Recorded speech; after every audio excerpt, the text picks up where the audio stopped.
I saw the receipt when I wasn't supposed to. The desk drawer jammed as I tugged it open, and in my frustration, I yanked harder than I should have.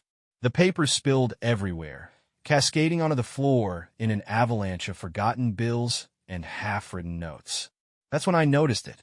A single slip of paper with the faintest scent of perfume that wasn't hers. It caught my eye not because it looked unusual.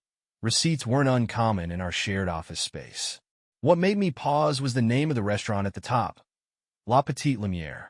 The name was familiar, but in a distant, haunting way. It wasn't a place we had ever been, yet I recalled it because I'd once suggested it for an anniversary dinner. Her response then had been dismissive. Too extravagant, she had said, not our style. I froze, crouched on the floor, holding the paper as if it might bite me. The date was recent, last Tuesday. The time, 8:30 p.m. The company name at the bottom gave it away. 2 entrees, a bottle of wine. My chest tightened. A wave of coldness swept through me, leaving me shivering despite the heat of the room. There were more papers. I hadn't planned to snoop, but my hands moved almost on their own, driven by a mix of dread and compulsion. Another receipt emerged from the mess, this one more damning than the last. A hotel invoice. The room number was printed neatly at the bottom, along with the check-in and check-out times. One night, midweek, while I'd been at work, my thoughts were racing. There had to be an explanation, I told myself, some logical, innocent reason. She traveled for work occasionally. Maybe this was related to that.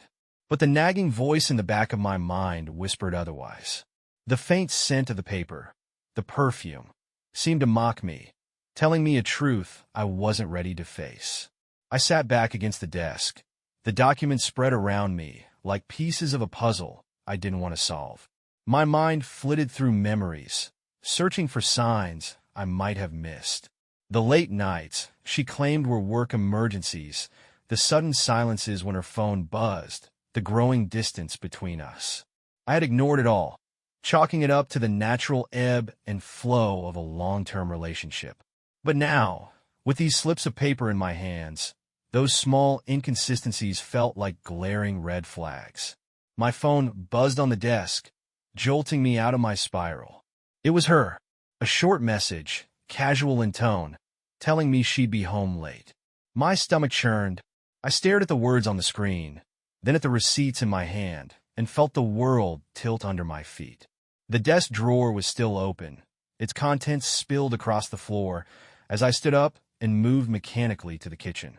I needed air, space, something to quiet the storm in my chest. But no matter how many deep breaths I took, the cold truth was there, pressing down on me. I couldn't avoid it anymore. This wasn't paranoia or a misunderstanding. It was right there, spelled out in ink on paper. My mind raced through the possibilities of what to do next. Should I confront her? Demand answers? But what if I was wrong? What if there was some benign explanation, and I was jumping to conclusions? My hands shook as I gathered the papers and carefully returned them to the drawer. I didn't want her to know I had found them. Not yet. If this was what I thought it was, she had already taken something from me, trust, respect, maybe even love. I wouldn't give her the satisfaction of taking my composure too. That night, I lay awake in bed, staring at the ceiling. Every time I closed my eyes, the image of the receipts danced behind my eyelids, taunting me. I could hear the faint hum of her car pulling into the driveway hours later, the muffled thud of the door closing, the familiar sound of her steps in the hallway. When she slid into bed beside me, her movements were soft, unassuming. I wondered how many times she had done this before, returned home after a night spent elsewhere, pretending nothing was amiss. The weight of it all was suffocating. I could feel the distance between us, even as her presence warmed the other side of the bed. My mind churned with unanswered questions. Who was he? Did he know about me? Did she even care if he did? I didn't confront her then. Instead, I turned away and feigned sleep, hoping that the next day might bring clarity. But deep down, I already knew the truth. It was written in the spaces between her words, in the receipt she had carelessly left behind, in the growing void that had crept into our lives. The next morning, I watched her leave for work as if nothing had happened. Her smile was the same, her routine unchanged. But for me, everything was different. The world I thought I knew had been fractured, and I was left standing among the shards, unsure of how to piece it back together, or if I even wanted to. The confrontation didn't happen the way I had imagined it. In my mind, I had played out a dozen scenarios, some fiery and accusatory, others cold and calculated. I had rehearsed my words, imagined her responses, and prepared for all the ways it could unfold. But when the moment came, none of that mattered. It was a Sunday morning, quiet and unassuming. She sat at the dining table, scrolling through her phone with one hand while sipping her coffee with the other. The scene was painfully domestic, a snapshot of our routine life. I stood in the doorway, the receipts tucked neatly into my pocket, feeling the weight of the truth like an anchor pulling me down. I cleared my throat, more to steady myself than to get her attention. She looked up, her eyes warm but distant, as if her mind was elsewhere. Maybe it was. Maybe it was with him. I walked over and sat across from her, placing the folded receipts on the table between us. My hands felt heavy, clumsy, as I slid them forward. Her eyes flicked to the papers, then back to me. There was a flicker of something, recognition, maybe, or fear. But she masked it quickly, setting her coffee cup down with a deliberate calmness. For a moment, we just stared at each other. The silence was thick, suffocating. My heart pounded in my chest, loud enough that I was sure she could hear it. Finally, she reached for the receipts, unfolding them with steady hands. She scanned the text, her face impassive. When she finished, she placed them back on the table and looked up at me, her expression unreadable. I waited for her to speak, but she didn't. The silence stretched on, a chasm between us that neither seemed willing to bridge. I realized then that she wasn't going to offer any explanations. If I wanted answers, I would have to pull them from her, piece by agonizing piece. I asked her where she had been that Tuesday night. She hesitated, her gaze shifting away for the briefest of moments before meeting mine again. Her voice was soft when she finally answered, but the words were a dagger to my chest. She didn't deny it. She didn't try to explain it away. Instead, she offered a single, curt acknowledgement. The ground beneath me seemed to crumble. I had prepared myself for lies, for deflection, for any attempt to salvage the facade of our life together. But I hadn't expected her to admit it so easily, so casually, as if it were a small inconvenience rather than a betrayal that shattered everything we had built. I asked her why. My voice cracked, betraying the storm of emotions raging inside me. Anger, hurt, confusion. She sighed, a heavy, weary sound, and said it wasn't about me. It was about her, about what she felt was missing, about what she needed. The words tumbled out, each one hitting me like a physical blow. I wanted to yell, to scream, to demand she explain how she could do this to me, to us. But instead, I sat there, numb and silent, as she laid out her reasoning with a calmness that felt cruel. She talked about unhappiness, about emptiness, about things she had never once shared with me. And all the while, I wondered how she could have felt all of that and never said a word until now, when it was too late to fix any of it. Her confession was as clinical as it was devastating. There were no tears, no apologies, no attempts to soften the blow. It was as if she had already come to terms with what she had done, as if she had rehearsed this moment in her head and decided it wasn't worth the emotional labor to make me feel any less broken. When she finished, she stood up and walked away, leaving me alone at the table with the receipts and the weight of her betrayal. The sound of her footsteps faded, and I realized I had been holding my breath. I exhaled shakily, the reality of the moment sinking in.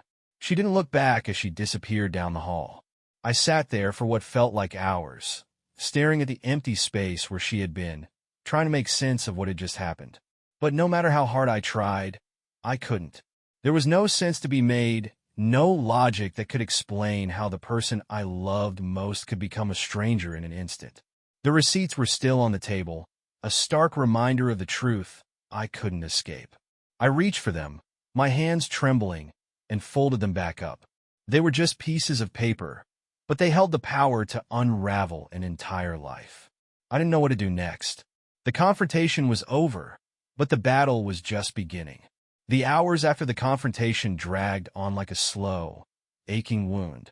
The house was oppressively silent, save for the faint hum of the refrigerator and the occasional creak of the floorboards. She stayed in the bedroom, the doors shut firmly, a physical barrier that mirrored the emotional one between us. I sat in the living room, staring blankly at the muted television, unable to process what had just unfolded. I thought there would be a sense of relief, of clarity, now that the truth was out. Instead, there was only a hollow emptiness, a vacuum where my love and trust had once been. The receipts still sat on the coffee table, their presence mocking me. They had been the catalyst, but now they felt irrelevant. The damage had been done. The weight of the conversation hung heavy in the air. Her words echoed in my mind, replaying on a loop I couldn't shut off. Not about me, about her. The way she said it, calm, almost detached, cut deeper than anything else. How long had she been feeling this way? How long had she been looking elsewhere for what she claimed to be missing? And why hadn't I seen it? Or had I just ignored it, hoping it would pass like a fleeting shadow? As the afternoon sun began to dip, I finally forced myself to move. I needed to get out, to escape the suffocating confines of our home. I grabbed my jacket and car keys, leaving without a word. The cool evening air hit me like a slap, sharp and bracing. It felt good to feel something, even if it was only the sting of the wind. I drove aimlessly, the city lights blurring as I sped through streets that suddenly felt foreign. Every corner, every familiar landmark seemed tainted, as though her betrayal had seeped into the fabric of the world around me.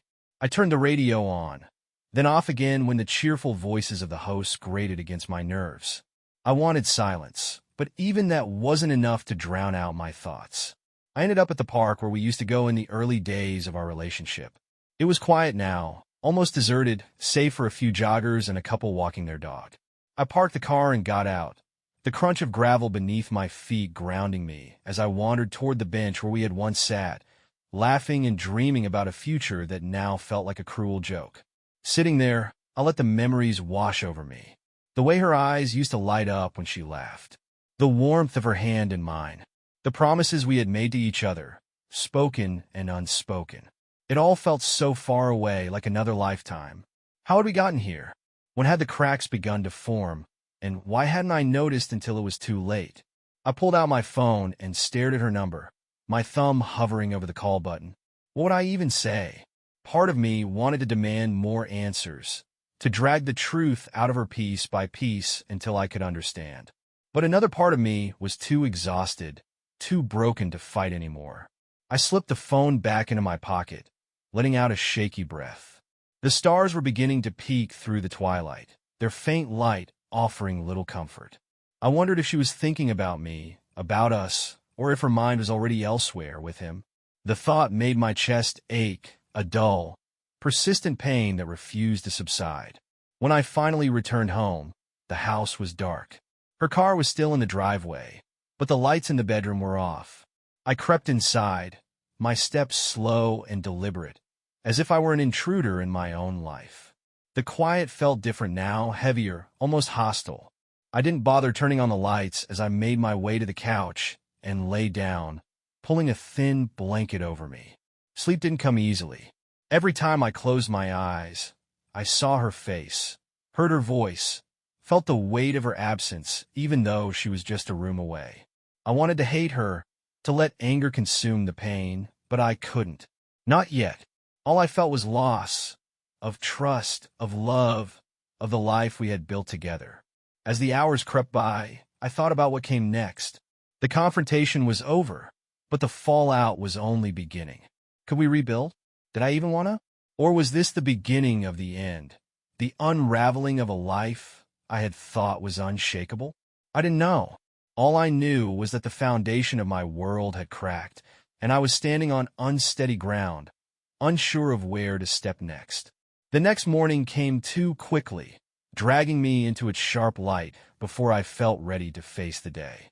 The couch had done little to soothe my restless sleep, and every muscle in my body ached as I sat up, the thin blanket sliding to the floor. The house was eerily quiet, as if it too had absorbed the weight of what had happened. Her presence was still here, tangible but distant, like a fading shadow. I could hear faint sounds from the kitchen, the clink of a mug, the soft shuffle of feet. She was up, moving about her morning as if nothing had changed. The casual normalcy of it made my stomach turn. How could she go on like this? As though the words she'd said yesterday hadn't gutted me.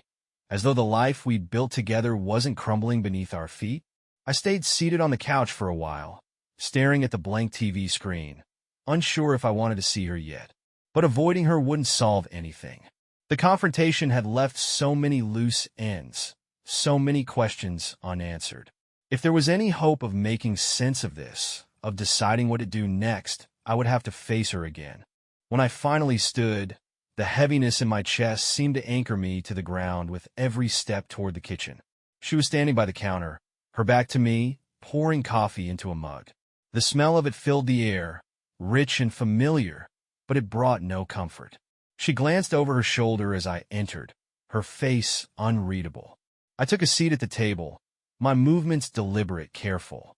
She turned back to the counter, adding cream to her coffee, stirring it with slow, measured motions. For a moment, it felt like a normal morning. Her at the counter, me at the table, the rhythm of our shared life playing out in familiar silence. But it wasn't normal. Nothing about this was normal anymore. She sat across from me, her coffee cupped in both hands, her eyes fixed on the table. Neither of us spoke. The weight of yesterday hung between us like a storm cloud, heavy and threatening to burst.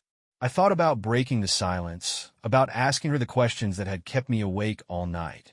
But the words felt stuck in my throat, too raw to form. Instead, she spoke first. Her voice was quiet, almost hesitant, and it caught me off guard. She didn't offer an apology, not exactly. What she said felt more like an acknowledgement of the damage done, a half-hearted attempt to explain without truly confronting the depth of her betrayal. She mentioned the distance she had felt, the emptiness she claimed had grown between us, the way she had convinced herself that looking elsewhere was the only way to fill it. I wanted to argue, to tell her she was wrong, that I had been here all along, willing to fight for us. But the words caught in my chest, tangled with the anger and hurt and confusion that I hadn't yet sorted through. All I could do was listen as she unraveled her version of events, each sentence another crack in the foundation of what I thought I knew. When she finished, she looked at me, waiting for a response. But I had none. What could I say? That her reasons didn't matter? That the pain she had caused couldn't be undone with explanations? That I wasn't sure if I could ever forgive her? Instead, I stood, pushing the chair back with a scrape that echoed in the stillness of the kitchen. I grabbed my keys and left the house without a word. I didn't know where I was going, only that I couldn't stay there, trapped in that suffocating space with her and the unbearable weight of her betrayal. The air outside was crisp, the sun bright, but it all felt disconnected from me, as if the world was continuing on without acknowledging the upheaval in my life.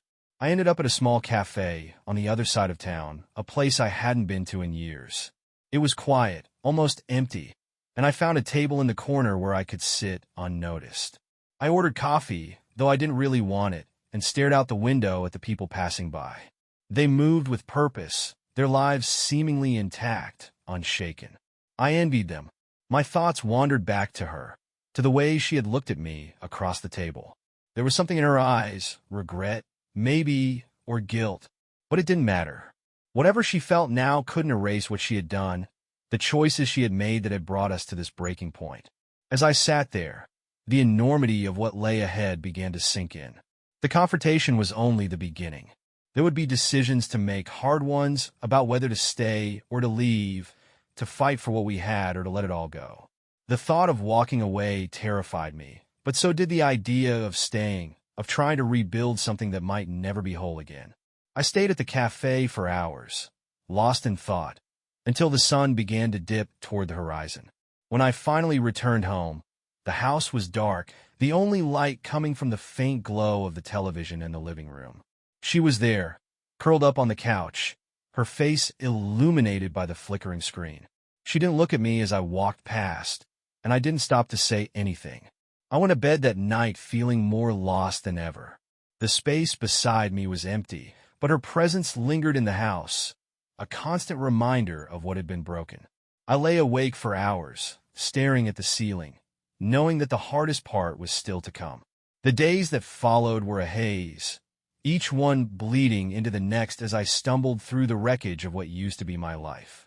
The house became a silent battlefield, filled with unspoken tension and an oppressive stillness that pressed down on me at every turn. We moved through the same spaces, but it was as if we were living in different worlds. She would pass by me without a word, her presence a constant reminder of everything that had unraveled. I tried to keep myself busy, throwing my energy into tasks that didn't need doing, organizing the garage, scrubbing the kitchen tiles, mowing the lawn twice in 1 week. It was all just noise, a desperate attempt to drown out the thoughts that kept circling in my mind. But no matter how hard I worked, they always found their way back. The nights were the worst. Lying in bed, staring at the ceiling, I would replay the confrontation over and over again. Her calmness, her lack of remorse, it gnawed at me, a wound that refused to heal. I wanted to scream at her, to demand she show some sign that she understood what she had done, but I couldn't. I didn't have the energy to fight anymore. One evening, as the sun dipped below the horizon, painting the sky in shades of orange and pink, I decided I couldn't stay in the house any longer. The walls felt like they were closing in, and I needed to breathe. I grabbed my keys and left, not bothering to tell her where I was going. I doubted she would even ask. I found myself driving aimlessly through the city, the familiar streets offering little comfort. I ended up at a park I hadn't been to in years, a quiet spot with a small lake at its center. I parked the car and sat there for a while, watching the water ripple in the fading light. The air was cool, carrying the faint scent of pine, and for the first time in days, I felt a small measure of peace. As I sat there, I thought about everything we had been through together. The early days of our relationship, the laughter, the shared dreams, the promises we had made. It all felt so far away now, like a life that belonged to someone else. I wondered if she thought about those times too, or if they had already been buried beneath the weight of her betrayal. The sound of footsteps pulled me from my thoughts, and I looked up to see an older couple walking hand in hand along the path. They moved slowly, their steps in sync, their heads bent toward each other as they talked. There was a tenderness in the way they moved, a quiet understanding that spoke of years spent together. I felt a pang of envy, followed quickly by a wave of anger. That was supposed to be us, I thought. That was the future we had planned. I stayed at the park until the sun had fully set, the stars beginning to peek through the darkening sky. When I finally returned home, the house was dark, save for the faint glow of a light coming from the living room. She was there, sitting on the couch, her knees drawn up to her chest, staring at something on her phone. She didn't look up as I walked past, and I didn't stop to say anything. In the quiet of the bedroom, I sat on the edge of the bed, my head in my hands. I knew I couldn't keep going like this, living in this limbo, pretending that we could coexist in the same space while the chasm between us grew wider every day. Something had to change, but the thought of taking the next step, whatever that step might be, terrified me. I thought about leaving, about packing a bag and walking out the door. But where would I go? This house, this life, was all I had known for so long.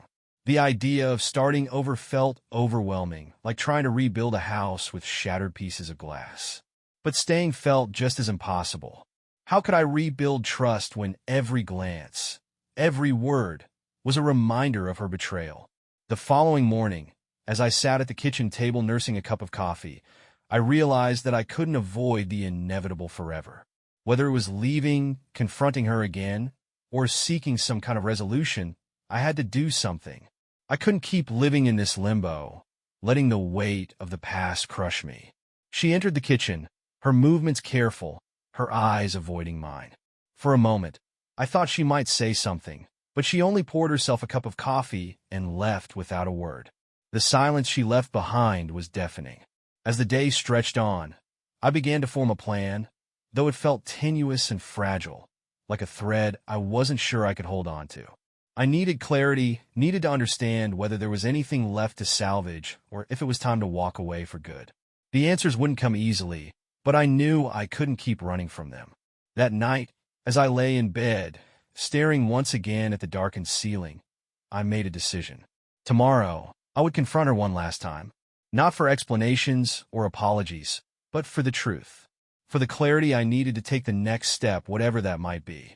I didn't know what her answers would be, or if they would even matter, but I knew I couldn't move forward without asking the questions that had haunted me since the moment I found those receipts.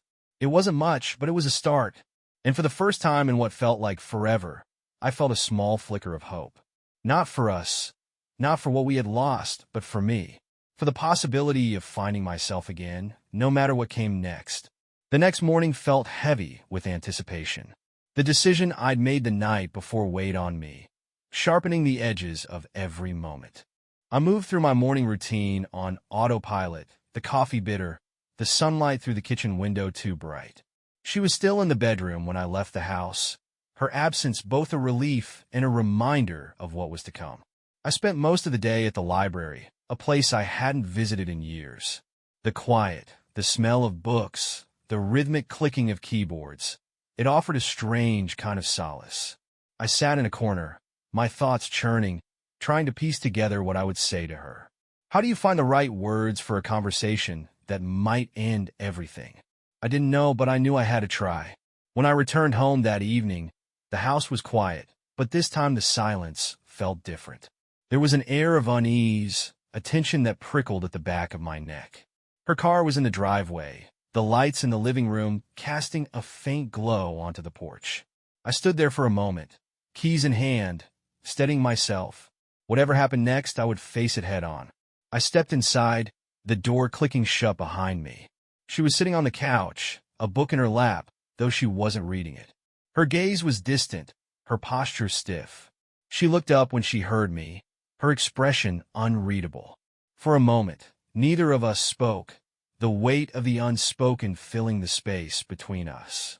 I moved to the armchair opposite her and sat down, resting my elbows on my knees, my hands clasped tightly together. The words I had rehearsed all day suddenly felt inadequate. How could I sum up the devastation of what she'd done, the questions that had gnawed at me for weeks, in a single conversation? Finally, I began. I told her that I needed clarity, that I couldn't continue living in this limbo. I needed to know why she had done it, why she had chosen someone else when I had given her everything I had to give. My voice trembled as I spoke, but I didn't stop. I told her that the silence, the avoidance, wasn't helping either of us, that if there was any chance of salvaging what we had, it had to start with honesty. She didn't interrupt, didn't look away, but there was a tightness in her expression, a subtle tension in the way her hands gripped the book. When I finished, the silence stretched between us like a taut wire, ready to snap. Then, slowly, she set the book aside and leaned forward, mirroring my posture. Her voice was soft, almost too quiet to hear, as she began to speak. She told me about the loneliness she had felt, the way she had convinced herself that the spark we once had was gone for good. She admitted that she had sought out someone who made her feel wanted, who made her feel alive in a way she hadn't felt in years. Her words stung, each one a sharp reminder of the cracks that had formed between us. But what hurt more was the realization that I hadn't seen it, hadn't noticed the emptiness growing between us until it was too late. Had I been so caught up in my own routines, my own life, that I had missed the signs? Or had I seen them and chosen to ignore them, hoping they would resolve themselves? I asked her if she loved him. Her response was immediate, almost reflexive. No, she said, it wasn't about love. It was about escaping, about feeling something different. The words were meant to be reassuring, but they didn't feel that way. They felt hollow, like an excuse that couldn't justify the damage done. I asked her if she wanted to fix this, if she was willing to try to rebuild what we had lost. She hesitated, and in that hesitation, I felt the weight of everything she wasn't saying. She told me she didn't know, that she needed time to figure out what she wanted, that she wasn't sure if staying together was the right thing for either of us. Her words hit me like a physical blow. I had braced myself for anger, for guilt, for tears. But this uncertainty, it was worse than any of that. It left me dangling, grasping for something solid in a moment that offered none. I stood up, unable to sit there any longer. The room felt too small, the air too thick. I told her I needed space, that I couldn't stay in the house with things as they were. Her eyes widened slightly, but she didn't protest. She only nodded, her hands fidgeting in her lap. I packed a bag that night, throwing in enough clothes for a few days, maybe a week. I didn't know where I would go, only that I couldn't stay there. As I zipped up the bag, I felt a strange mix of relief and sorrow. Relief that I was finally taking a step toward clarity, and sorrow for the life I was leaving behind, even if only temporarily. When I walked out the door, she was standing in the hallway, her arms crossed over her chest. She didn't say anything, and neither did I. There was nothing left to say. I closed the door behind me and stepped into the cool night air, my breath visible in the light of the porch. As I drove away, the house disappeared into the distance, and with it, the life we had built together. I didn't know what lay ahead, but for the first time in weeks, I felt the faintest flicker of hope. Not for us, but for me. For the possibility of finding myself again, of building something new from the ashes of what had been lost. The hotel room was quiet, save for the occasional hum of passing cars outside the window. It had been a week since I'd left the house, and in that time, I had been living in a strange in-between space, caught somewhere between mourning the life I had lost and trying to imagine a future without her. Each day brought its own challenges, its own mix of anger, sadness, and a tentative sense of relief. The space away from her gave me clarity, though it wasn't the kind I had been hoping for. I began to realize that what I thought we had, was no longer salvageable. The love we had once shared felt like a memory now, distant and blurred around the edges. I couldn't unhear her words, couldn't unsee the emptiness in her eyes when she spoke about us. One evening, as I sat on the edge of the bed staring at the suitcase I hadn't unpacked, I finally allowed myself to accept what I had been avoiding. It was over, not because I wanted it to be, but because some things couldn't be rebuilt once they were broken. Trust was one of those things. The next morning, I went back to the house. I had texted her beforehand, letting her know I was coming. She didn't respond, but her car was in the driveway when I arrived. As I stepped inside, the familiar scent of the house hit me like a wave, stirring up memories I wasn't ready to confront. She was in the kitchen, sitting at the table, her hands wrapped around a coffee mug. She looked up as I entered, her expression wary but calm. I sat down across from her, the same spot where I had confronted her about the receipts weeks earlier. It felt fitting, somehow, to bring this chapter to an end in the same place it had begun. I told her that I couldn't do this anymore, that I needed to move forward, and that I couldn't do it while clinging to a relationship that had already fallen apart. She didn't argue. She didn't cry. She only nodded, her gaze dropping to the table. There was a sadness in her silence, but also an acceptance. Maybe she had known this was coming all along, even before I did. We talked about the practicalities, dividing assets, moving out, how we would handle the house. The conversation was painfully civil, each of us speaking in measured tones, careful not to let emotions seep into the logistics. When it was over, I stood to leave, feeling both lighter and heavier than I had expected. At the door, she called my name, her voice soft and hesitant. I turned, waiting. She said she was sorry, not just for what she had done, but for everything, for the distance, for the choices that had led us here, for not fighting harder to fix things before it was too late. I wanted to believe her, to take comfort in her words, but they felt like a Band-Aid over a wound too deep to heal. I nodded, offering a small, tight smile, and left without another word. The weeks that followed were a blur of paperwork, moving boxes, and late nights spent grappling with the reality of starting over. I found a small apartment on the other side of town, modest but comfortable. It wasn't much, but it was mine, a blank slate where I could begin to rebuild. There were days when the weight of it all felt unbearable, when the memories threatened to pull me under. But there were also moments of unexpected lightness, meeting new neighbors, finding joy in the quiet solitude of my new space, rediscovering pieces of myself that I had forgotten in the years of being us.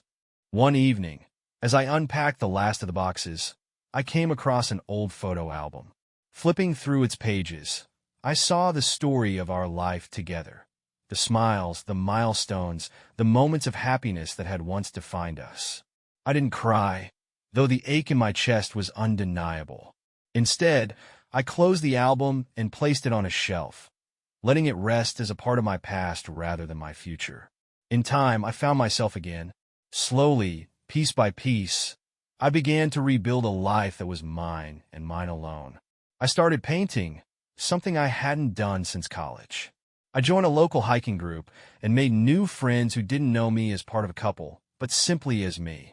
And in those small, quiet moments of rediscovery, I began to feel whole again. She and I didn't stay in touch. Occasionally, I would hear about her through mutual friends or see a passing mention of her on social media. It didn't sting the way it once might have. Instead, it felt like looking at the life of a stranger, someone I had once known but no longer recognized. One day, as I stood at the top of a hill during a sunrise hike, the first rays of light breaking over the horizon, I felt a deep sense of peace. The past would always be a part of me, a chapter in my story, but it didn't define me. I was still here, still standing, still moving forward. And for the first time in a long time, I felt free. Thank you for watching the video. Don't forget to subscribe to the channel so you don't miss interesting life stories, and write a comment if you like the story. See you.